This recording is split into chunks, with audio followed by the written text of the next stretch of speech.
क्यों आता है? मित्रों, प्रत्येक स्त्री को हर महीने मासिक धर्म तो आता ही है, पर आज के इस वीडियो में मैं आपको ये भी बताऊंगा कि स्त्रियों को किस श्राप की वजह से मासिक धर्म की पीड़ा होती है, और तो और मासिक धर्म के दौरान स्त्रियों को कौन से कार्य नहीं करने चाहिए। और दोस्तों, जब स्त्रियों को मासिक पीड़ा होती है तो कुछ लोग स्त्रियों को क्यों अछूत समझने लगते हैं।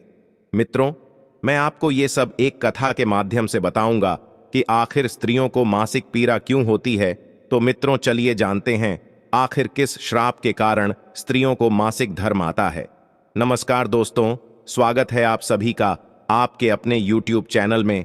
तो मित्रों, आइए इस कहानी के माध्यम से आपको समझाने का प्रयास करते हैं कि आखिर स्त्रियों को मासिक धर्म क्यों आता है।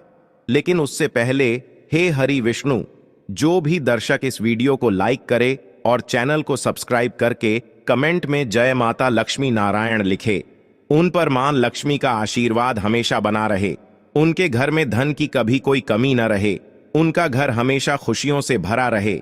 मित्रों, यदि आप इस वीडियो को पूरा देखते हैं और कहानी को ध्यान से सुनते हैं, तभी जाकर आपको पूर्ण तरीके से ये जानकारी मिल पाएगी कि आखिर किस श्राप के कारण स्त्रियों को मासिक धर्म आता है।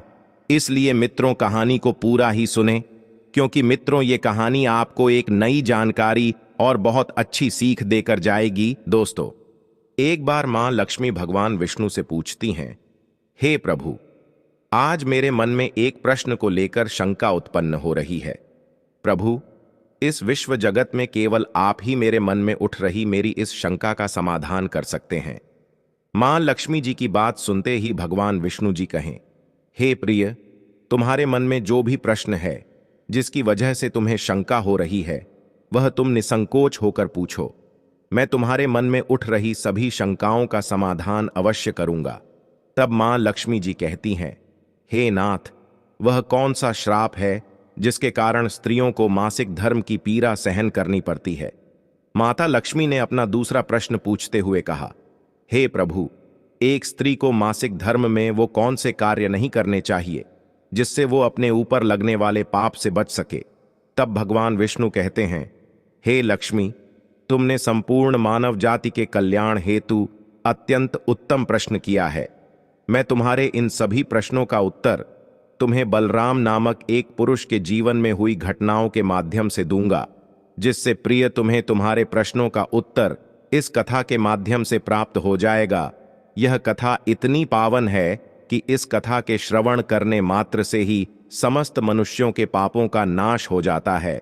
जो भी गृहस्थ जीवन में है और वह पति पत्नी इस कथा को ध्यान पूर्वक सुनते हैं तो उन्हें सुख और सौभाग्य की प्राप्ति होती है। इसलिए हे देवी लक्ष्मी, मैं जो कथा आपको सुनाने जा रहा हूं, आप भी इस कथा को ध्यान पूर्वक पूरा अंत तक अवश्य सुनिएगा। अब देवी लक्ष्मी कहती है, हे नाथ, यह बलराम कौन था और उनके जीवन में कौन सी घटनाएं हुई थीं?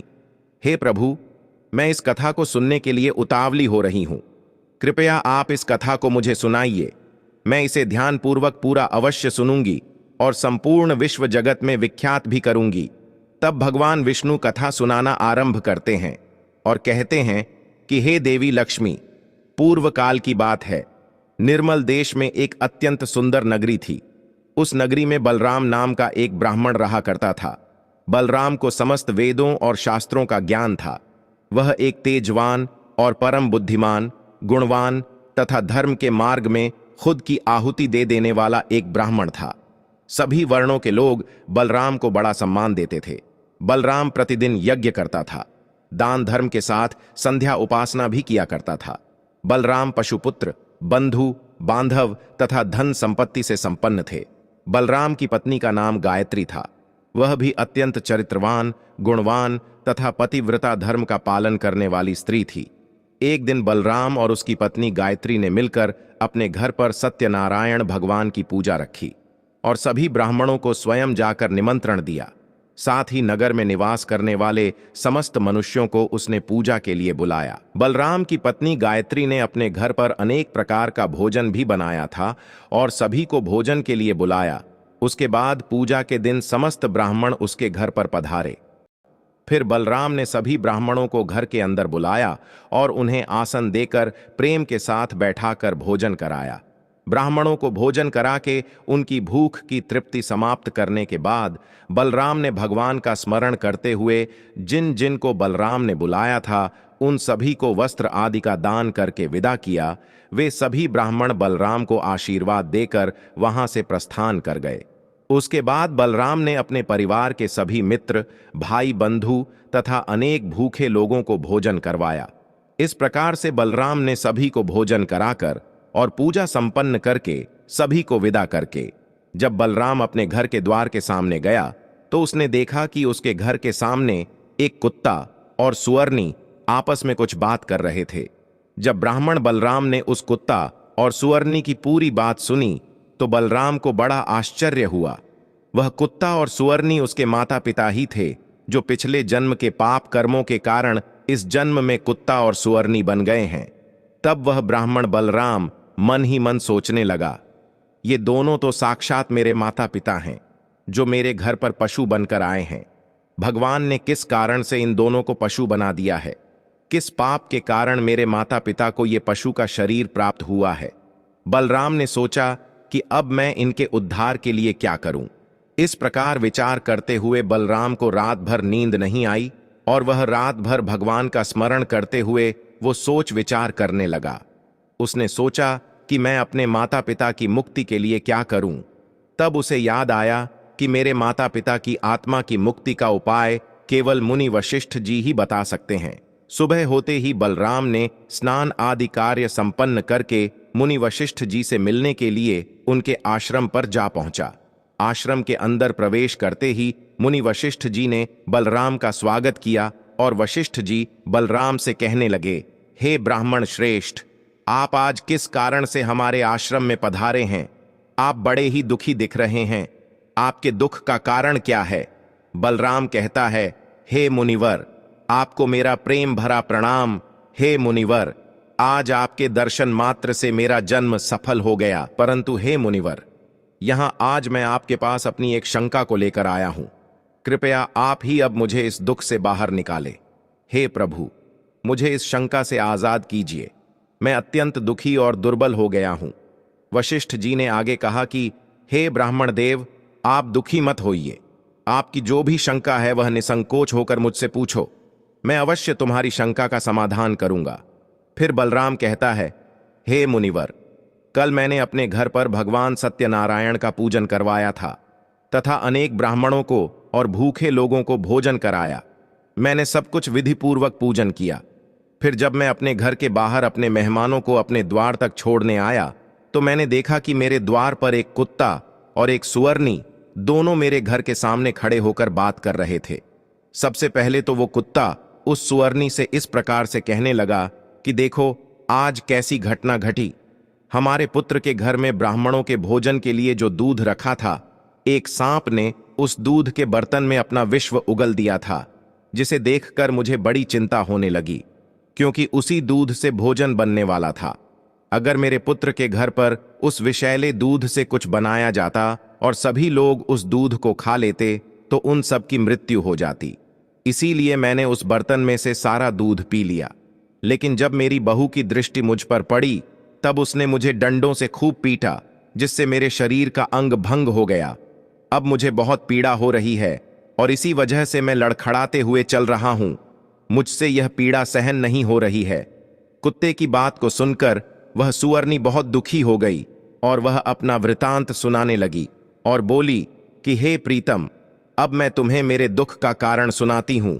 पूर्व जन्म में मैं इस ब्राह्मण की माता थी, परंतु आज इस ब्राह्मण ने सभी लोगों को भोजन कराया, किंतु इसने मेरे सामने घास तक नहीं डाली और न ही मुझे जल पिलाया।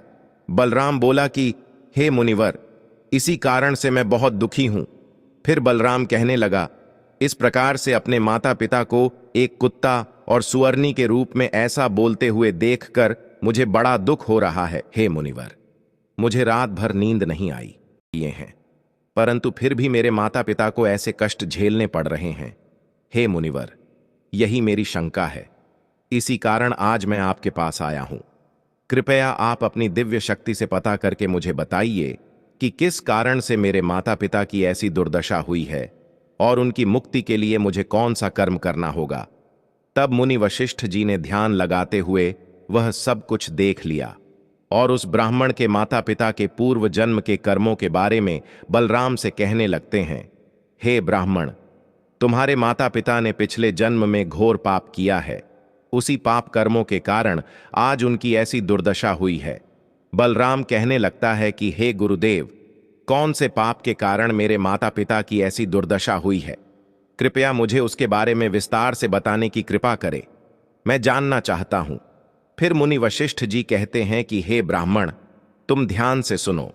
ये कुत्ता जो तुम्हारे पिता हैं, ये पिछले जन्म में बसंत नगर के श्रेष्ठ ब्राह्मण हुआ करते थे। इन्होंने एक दिन एकादशी का व्रत रखा, परंतु ये उसका पालन न कर सके और भोजन कर लिया था। एकादशी के व्रत के दिन तुम्हारे पिता ने दान धर्म भी नहीं किया। इन्होंने अपने द्वार पर आए हुए कुत्तों को कभी भोजन नहीं खिलाया। तुम्हारे पिता ने अपने पितरों का श्राद्ध भी विधिपूर्वक नहीं किया। तुम्हारे पिता ने पिछले जन्म में मासिक धर्म के दौरान ही तुम्हारी माता के साथ संबंध बनाया था और इसी पाप के कारण तुम्हारे पिताजी को इस जन्म में कुत्ता का जन्म मिला है। हे ब्राह्मण पुत्र, अब तुम अपनी माता के बारे में सुनो। तुम्हारी माता ने मासिक धर्म में होते हुए भी भोजन बनाया। मासिक धर्म के दौरान ही इसने भगवान की पूजा उपासना की, तुलसी को जल चढ़ाया। मासिक धर्म में होते हुए भी तुम्हारी माता ने भगवान को भोग लगाया। इसी कारण से इसे महापाप लगा है। मासिक धर्म के दौरान स्त्री 3 से 5 दिनों के लिए अपवित्र हो जाती है। मासिक धर्म के दौरान स्त्री को पूजा पाठ नहीं करना चाहिए, ना ही सत्संग करना चाहिए। प्रत्येक स्त्री को इन 3 से 5 दिनों में अपने बाल भी नहीं धोने चाहिए, इससे उसके पति की आयु कम होती है। मासिक धर्म के दौरान पेड़ पौधों को स्पर्श नहीं करना चाहिए। मासिक धर्म में स्त्री के साथ संबंध भी नहीं बनाना चाहिए। वह मुनिवर अब आगे कहते हैं कि जो पुरुष मासिक धर्म में स्त्री के साथ संबंध बनाता है, उसे ब्रह्म हत्या का पाप लगता है। जो पुरुष उस वक्त के समय में स्त्री के वस्त्रों को स्पर्श करता है, उसे भी पाप लगता है। मासिक धर्म स्त्री के शरीर में 3 से 5 दिनों तक ब्रह्म हत्या का पाप निवास करता है और 6वें दिन ही वह स्नान करके पवित्र हो जाती है।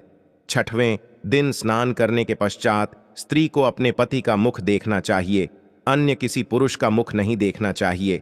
यदि पति समीप न हो तो सूर्यदेव के दर्शन करने चाहिए। गुरु वशिष्ठ बलराम से कहते हैं, हे ब्राह्मण श्रेष्ठ, इसी पाप के कारण तुम्हारे पिता को कुत्ता और तुम्हारी माता को स्वर्णी का जन्म प्राप्त हुआ है। बलराम कहता है, हे मुनिवर, अब आप मुझे मेरे माता पिता की मुक्ति के लिए उपाय बताने की कृपा करें। तब वशिष्ठ जी अपनी दिव्य दृष्टि से इसका मार्ग भी देख लेते हैं और कहते हैं कि हे ब्राह्मण, तुम किसी भी अमावस्या के दिन अपने माता पिता की मुक्ति के लिए श्राद्ध तथा तर्पण करो और दान धर्म करो, गाय की सेवा करो, गौ माता को भोग खिलाओ और अपने माता पिता की मुक्ति के लिए भगवान से प्रार्थना करो। बलराम जैसा वशिष्ठ जी कहते हैं वैसा ही करता है और फिर उसके माता पिता को समस्त पापों से मुक्ति मिलती है। अब भगवान विष्णु देवी लक्ष्मी से कहते हैं, हे देवी, अब मैंने तुम्हें रजस्वला स्त्री को कौन से कार्य नहीं करने चाहिए, इस विषय में तो बता दिया। हे देवी, अब मैं तुम्हें यह बताता हूं कि किस श्राप के कारण प्रत्येक स्त्री जाति को मासिक धर्म की कठोर पीड़ा को सहन करना पड़ता है। तब मां लक्ष्मी जी बोली, हे नाथ, आपके इस प्रश्न के उत्तर से प्रत्येक स्त्री जाति की रक्षा होगी। मैं स्वयं उनके साथ रहकर उनको इस विषय में मार्ग प्रदान करूंगी। तब भगवान विष्णु कहते हैं, हे देवी, ठीक है, मैं तुम्हें इस प्रश्न का उत्तर भी दे देता हूं। प्राचीन में कालकेय नाम का एक प्रसिद्ध दानव हुआ करता था। दानव होने के कारण उनका स्वभाव दानवीय प्रवृत्ति का था और वो हमेशा ही युद्ध करने के लिए तत्पर रहते थे।